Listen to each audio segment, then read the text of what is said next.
Here's how to find your friend code on Steam on your PC or laptop. Let's get into the method.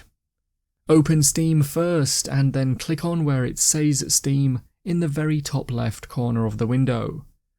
On the list that appears, choose Settings and then check that you're within the Accounts section on the left. On here, your friend code should be displayed under the top options, and you can click on Add Friends to see it here, copy it, or use someone else's friend code to send an invitation. That's how to find your friend code on Steam on your PC or laptop. If you found the video helpful, remember to leave a like and feel free to subscribe for more. Check out the videos coming up right now, you might find these helpful too.